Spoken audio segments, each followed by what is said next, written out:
Episode के starting में हम देखते हैं कि गुजेंग को अपने पास देखकर जाओ वहाँ से उठ जाती है और अपने नेक्स्ट स्टॉप पर जाने लगती है। पर तभी गुजेंग उसे रोक देता है और एक अलग जगह ले जाता है जहाँ बहुत सारे हेलीकॉप्टर्स थे और वहाँ से वो दोनों साथ में हेलीकॉप्टर से उस जगह की सीनरी देखने जाते हैं। पर तभी उनके हेलीकॉप्टर में कुछ प्रॉब्लम हो जाती है जिस वजह से वो दोनों बहुत ही डर जाते हैं और उनको लगता है कि शायद वो लोग क्रैश होने वाले हैं और इसीलिए जाओ गुजेंग को अपनी दिल की बात बताने लगती है। पर गुजेंग उसे समझाता है कि उन्हें कुछ नहीं होगा और वो लोग सेफली लैंड कर लेंगे। और असल में भी ऐसा ही होता है। गुजेंग कंट्रोल सेंटर की मदद लेकर हेलीकॉप्टर को हैंडल कर लेता है और वो दोनों सेफ लैंड हो जाते हैं, जहाँ पर हेलीकॉप्टर से बाहर निकलते ही जाओ गुजेंग को गले लगा लेती है और अपनी सारी फीलिंग्स उसे बता देती है कि वो बहुत पहले से ही गुजेंग को लाइक करती थी, पर उसे खुद को गुजेंग से दूर रखा क्योंकि उसे लगता था कि उन लोगों का कोई भी फ्यूचर नहीं है। पर वो गलत थी क्योंकि अब उसे गुजेंग पर पूरा भरोसा था। वो अपनी आगे की लाइफ गुजेंग के साथ स्पेंड करना चाहती थी और ये सब सुनकर गुजेंग को बहुत ही अच्छा फील होता है, जिसके साथ वो दोनों एक दूसरे को किस भी कर लेते हैं। वहीं दूसरी तरफ हम देखते हैं कि जेंग भी अपने घर जाती है तो उसे वहाँ सब कुछ खाली खाली लग रहा होता है क्योंकि कीहेंग जा चुका था, जिस वजह से वो वहाँ पर याद करती कि कैसे कीहेंग उसके घर आते ही उसे अच्छा खाना बनाकर खिलाया करता था और उसका ध्यान रखा करता था, जिससे याद करके वो थोड़ी अपसेट हो जाती है और कीहेंग को फ़ोन करती है और उसे रोते हुए बताती है कि उसे बहुत मिस कर रही है। पर तभी उसके घर का दरवाज़ा नॉक होता है और फ़ोन पर कीहेंग उसे बताता है कि उसने उसके लिए कुछ डिलीवर करवाया है। जिसके बाद जेंग जैसे ही दरवाज़ा खोलती है तो उसे वहाँ कीहेंग सरप्राइज़ देता है जो कि उसे मिलने के लिए आया था, जिसे देखकर जेंग बहुत ही खुश होती है और उसे हक कर लेती है। और वहाँ से वो दोनों साथ में एक रेस्टोरेंट पर भी जाते हैं क्योंकि कीहेंग को अपने काम की सैलरी मिल चुकी थी, जिससे कि वो जेंग को ट्रीट देना चाहता था। इसके बाद हम देखते हैं कि मिस्टर शिव एक मीटिंग में होते हैं जहाँ उसे यनरान का फ़ोन आता है जो उसे रोते हुए बताती है कि वो अभी मिस्टर शिव की कंपनी के बाहर ही खड़ी है और उसे अभी मिस्टर शिव की ज़रूरत है, जिसकी वजह से मिस्टर शिव अपने बिजनेस पार्टनर के साथ डिनर भी अटेंड नहीं करते हैं और जल्दी से यनरान से मिलने जाते हैं, जहाँ वो एक कॉर्नर पर बैठकर बहुत ज़ोर ज़ोर से रोने लगती है। और क्योंकि मिस्टर शिव अपनी कंपनी के बाहर थे तो वो यनरान को चुप रहने के लिए कहते हैं क्योंकि इस बात से मिस्टर शिव के लिए परेशानी खड़ी हो सकती थी। जिसके बाद वो यनरान को यहाँ से जाने के लिए कहते हैं और बाद में मिलने के लिए कहते हैं, पर अभी यनरान मिस्टर शिव को जाने से रोकती है और उनके कंधे पर अपना सिर रख के रोने लग जाती है। इसके बाद हम देखते हैं कि गुजेंग जाओ के लिए एक बहुत अच्छा रूम डेकोरेट करवाता है, पर वहाँ वो एक बच्चे को बेड पर भी देखता है जिसे असल में जाओ ने गुजेंग को सोने के लिए रखवाया होता है और उसे देखकर गुजेंग थोड़ा शॉक रह जाता है। पर जाओ उसे और परेशान करने के लिए बताती है कि उसे बिल्कुल अच्छा नहीं लगेगा कि गुजेंग ज़मीन पर सोए और इसीलिए उसने वो बेड रखवाया है। जिसके बाद जाओ शवर लेने के लिए जाने लगती है और गुजेंग उसे रोक कर कहता है कि वो भी उसके साथ ज्वाइन होना चाहता है, पर जाओ उसे अपने साथ अंदर लेकर नहीं जाती है, जिसकी वजह से उसे डराने के लिए गुजेंग बेड पर नकली सांप रख देता है ताकि उससे डरकर जाओ उसके पास आ जाए। पर जाओ ये सब छुप कर देख रही होती है और इसीलिए जब गुजेंग की नहाने की बारी आती है तब तक वो उस सांप को गुजेंग के ही बेड पर डाल देती है और जब गुजेंग उस सांप को देखता है तो बहुत ज़ोर से डर जाता है और कूद कर जाओ के बेड पर चला जाता है, जहाँ जाओ उसे एक गिफ्ट भी देती है और उसमें से वो सारे टिकट्स होते हैं जब वो थिएटर और स्केट सेंटर में मिले थे, जिसके साथ ही वो उसे उन सारे मोमेंट से जुड़ी हुई चीज़ें भी देती है जो कि उन्होंने एक साथ बिताए थे। और ये सब देखकर गुजेंग को बहुत खुशी होती है कि जाओ उसे इतने पहले से ही लाइक करती थी। जिसके बाद वो दोनों किस करते हैं और साथ में सो जाते हैं। अब अगले दिन हम देखते हैं कि जहाँ एक तरफ जाओ और गुजेंग एक साथ हो चुके हैं, वहीं दूसरी तरफ जिंगजेंग और उसका हस्बैंड भी एक दूसरे के साथ वापस पहले जैसे रहने लग गए जैसे कि वो पहले रहा करते थे। जहाँ हम ये भी देखते हैं कि गुजेंग और जाओ साथ में ब्रश भी कर रहे होते हैं और एक लेक पर जाकर साइकिलिंग करने का प्लान बनाते हैं। पर जब वो लोग वहाँ से साथ में साइकिलिंग करके एंजॉय कर रहे होते हैं तो जाओ को उसके ऑफिस से फ़ोन आता है, जहाँ उसका एक एम्प्लॉय उसे ऑफिस में हो रही सारी बातें बताता है कि सोंजियो ने अभी को एक टास्क दिया है जिसे अगर वो लोग पूरा नहीं कर पाए तो वो उन सबको निकाल देगी। और जब ये बात जाओ सुनती है तो वो अपने एम्प्लॉय की हेल्प करने के लिए तैयार हो जाती है और एक ऑनलाइन मीटिंग के लिए उनको बोलती है। जिसके बाद वो लोग एक फ़ोन मीटिंग करते हैं और वहाँ सारे एम्प्लॉय जाओ और गुजेंग के साथ देखकर बहुत खुश होते हैं। पर इसके साथ ही साथ उन्हें लव नोट ऐप की फ़िक्र भी होती है क्योंकि सोंजियो उस ऐप को कुछ ज़्यादा ही पसंद करती थी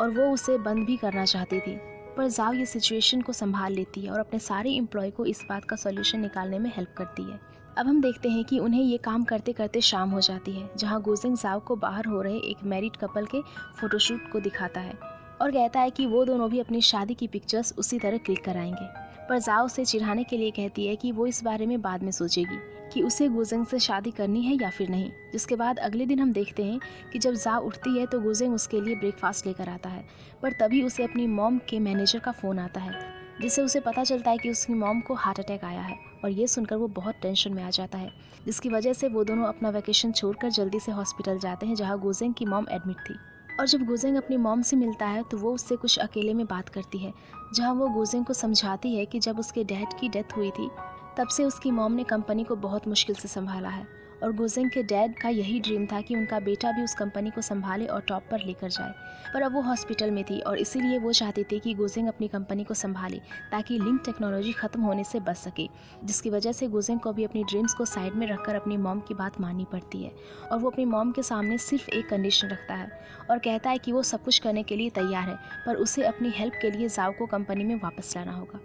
जिसके बाद हम देखते हैं कि गुजेंग ये बात जाओ को भी बताता है और थोड़ी टेंशन में भी होता है, पर जाओ से समझाती है कि वो हमेशा उसके साथ ही है और वो उसकी हेल्प भी करेगी ताकि गुजेंग बिजनेस अच्छे से संभाल सके। अब अगले दिन हम देखते हैं कि गुजेंग अपने बिजनेस पार्टनर्स के साथ एक मीटिंग अरेंज करता है और वहाँ वो सबको बताता है कि मिस जिन ने उसे टेम्पररी प्रेसिडेंट बनाया है क्योंकि वो बीमार होने की वजह से कंपनी नहीं आ पाएगी, जहां वो ये भी बताता है कि वो पूरी कोशिश करेगा कि वो सब कुछ अच्छे से हैंडल करे। जिसके साथ ही वो सबके सामने ये भी अनाउंस करता है कि जाओ भी वापस कंपनी में आ चुकी है और वो एज अ जनरल मैनेजर सब कुछ संभालने में उसकी हेल्प करेगी। पर इस बात से वो लोग ज़्यादा खुश नहीं होते हैं और गुजेंग की एबिलिटी पर डाउट करने लग जाते हैं, जहां हम ये भी देख पाते हैं कि जाओ के आने से सबसे ज़्यादा गुस्सा सोन्जी को आता है क्योंकि वो जाओ को ज़्यादा पसंद नहीं करती थी। जिसके बाद हम देखते हैं कि जाओ और गुजेंग अपने ऑफिस में जाते हैं जहां सब लोग उन दोनों को वापस आ जाने से बहुत ही खुश होते हैं और एक छोटा सा सेलिब्रेशन करते हैं। वहीं दूसरी तरफ हम देखते हैं कि जिंगजेंग अपने एक्सपेंसिव बैग्स की फ़ोटो लेकर उन्हें सेल कर रही होती है क्योंकि अब वो लोग एक सिंपल लाइफस्टाइल जी रहे थे क्योंकि अब उनके पास कोई अच्छी जॉब नहीं थी। पर तभी जिंगजेंग का हस्बैंड वापस आ जाता है जिसकी वजह से वो अपने सारे बैग्स वापस छुपा देती है और वो दोनों साथ बैठकर घर पर बनाया हुआ डिनर करते हैं ताकि उन्हें कुछ पैसे बच सके। अब अगले दिन हम देखते हैं कि जाओ और गुजेंग बात कर रहे होते हैं, जहाँ जाओ गुजेंग को बताती है कि जिंगजेंग के डिवोर्स को मीडिया में रिवील करने वाला यू की कंपनी से ही कोई है जिसे वो बहुत जल्दी पकड़ लेगी। जहाँ गुजेंग थोड़ा परेशान भी दिखता है तो जाओ से बताती है कि वो भी जल्दी ही अपने काम से प्यार करने लगेगा। पर गुजेंग जाओ को अपने पास बुलाकर कहता है कि वो हमेशा अपने काम से ज़्यादा उसे प्यार करेगा। जिसके साथ ही वहाँ एकदम से यनान आ जाती है और वो गुजेंग को उसे अकेले में बात करने के लिए कहती है, जहाँ वो उसे बताती है कि वो इस कंपनी में सिर्फ उसके लिए आई है। पर अब जाओ और गुजेंग जब कपल बन चुके हैं तो उसे वहाँ रहने का कोई मतलब नहीं है, जिसकी वजह से वो ये जॉब छोड़ना चाहती है। पर गुजेंग यनान को इस बारे में समझाता है कि जाओ यनान के अंदर वो टैलेंट देखती है जो कि कभी उसमें भी था और इसीलिए जाओ भी नहीं चाहती थी कि यनान वहाँ से जाए क्योंकि यनान की परफॉर्मेंस बहुत अच्छी थी और कंपनी को उसकी ज़रूरत थी। जिसे सुनकर यनान को बहुत खुशी होती है कि जाओ उसके बारे में ये सब सोचती है और इसी वजह से वो कंपनी छोड़कर नहीं जाती है। जिसके बाद हम देखते हैं कि जाओ को अपने एम्प्लॉय से पता चलता है कि सोन्जियो ने अपनी पर्सनल प्रॉब्लम की वजह से उनके सारे मार्केटिंग प्लान को बैन कर दिया क्योंकि उसे वो पसंद नहीं आए। जहाँ ये बात भी क्लियर हो जाती है कि सोन्जियो बस उन लोगों का टाइम वेस्ट करना चाहती है क्योंकि उससे जाओ का लव नोट ऐप बिल्कुल भी पसंद नहीं था और वो नहीं चाहती थी कि किसी भी तरह जाओ आगे बढ़े, जिसकी वजह से जाओ को सोन्जियो से बात करने के लिए जाना पड़ता है और वहाँ वो उसे समझाने की कोशिश करती है कि वो उसकी जाओ के साथ पर्सनल प्रॉब्लम की वजह से उसके स्टाफ को परेशान ना करे। पर वहाँ भी सोन्जियो उसकी इंसल्ट करती है और कहती है कि जिंगजेंग के डिवोर्स के बाद लव नोट की कोई भी वैल्यू नहीं है और इसीलिए वो भी उस प्रोजेक्ट को ख़त्म कर दे। पर जाओ से इसका एक बहुत ही अच्छा जवाब देती है। वो कहती है कि लव नोट प्रोग्राम एक सबसे बड़ा प्रोजेक्ट है जिसे वो सोन्जियो जैसे लोगों को ख़राब करने नहीं देगी। अब हम देखते हैं कि दूसरी तरफ यनरान मिस जिन से मिलने जाती है, जहाँ वो उसे पहले सॉरी कहती है और बताती है कि वो उनकी डॉटर इन लोग कभी भी नहीं बन पाएगी और वो गुजेंग के साथ ही मूव ऑन कर चुकी है। जिसे सुनकर मिस जिन को थोड़ा बुरा लगता है और असल में यनरान भी इस डिसीजन से बहुत अपसेट हो जाती है, जिसकी वजह से वो मिस्टर शिव को अपने साथ एक रेस्टोरेंट में डिनर के लिए बुलाती है, जहाँ उन्हें एक स्पाइसी फूड खाने का कंपटीशन के बारे में पता चलता है। तो यनान उसमें पार्ट ले लेती है, जिसकी वजह से उसे बहुत ही स्पाइसी फूड खाना पड़ता है और उसे खाते हुए वो रोते रोते सिर्फ गुजेंग के साथ बिताए हुए मोमेंट्स को याद करती है कि वो उसे कितना ज़्यादा लाइक करती थी और गुजेंग ने उसकी जगह जाओ को चुना। पर तभी मिस्टर शिव उसे इसी हालत में देखकर उसे वो बॉल ले लेते हैं और खुद वो स्पाइसी फूड खाते हैं, जबकि उन्हें स्पाइसी फूड बिल्कुल भी पसंद नहीं था। लेकिन वो सही वक्त पर सारा खाना ख़त्म कर देते हैं और वो दोनों उस कंपटीशन में जीत भी जाते हैं, जिसकी वजह से उन दोनों का मेमोरी रखने के लिए साथ में एक फ़ोटो भी क्लिक किया जाता है। जिसके बाद हम देखते हैं कि मिस्टर शू यनरान को देखकर सब समझ जाते हैं कि वो उस स्पाइसी फूड की वजह से नहीं बल्कि किसी और वजह से रो रही थी, और इसीलिए यनरान भी उसे सब कुछ बता देती है कि आज उसने गुजेंग के साथ सब कुछ क्लियर कर दिया, पर उसने अपने बचपन से लेकर यूथ तक, जिसे सुनकर मिस्टर शू उसे समझाते हैं कि अगर वो किसी से प्यार करती भी है तो उसे सामने वाले की खुशी देखनी चाहिए, फिर भले ही वो उस इंसान को जाने ही क्यों ना देना पड़े। अब अगले दिन हम देखते हैं कि जाओ के ऑफिस में एक नई लड़की की एंट्री होती है जो कि बहुत ही खूबसूरत थी, और उसका नाम था एना, जो कि गुजेंग की बहुत पहले से एक अच्छी दोस्त थी। पर जब जाओ से खुद से इंट्रोड्यूस करती है तो वो उसके सामने नहीं बताती कि वो गुजेंग की गर्लफ्रेंड है। जिसके बाद एना जाओ को उन दोनों के लिए कॉफ़ी लेकर आने के लिए कहती है और ख़ुद गुजेंग के साथ उसके ऑफिस में चली जाती है, जहाँ जाओ को यनरान से ये पता चलता है कि असल में एना गुजेंग की एक गर्लफ्रेंड है। जिसके साथ ही वो उसे एना की एक पोस्ट भी दिखाती है जिसमें वो गुजेंग के साथ ही थी, और उसे देखकर जाओ को बहुत जेलस फील होता है, जिसकी वजह से वो उसकी कॉफ़ी में बहुत सारी शुगर मिला देती है। पर जब वो उन दोनों को कॉफ़ी देने जाती है तो वो एना को गुजेंग के बहुत पास बैठे हुए देखती है,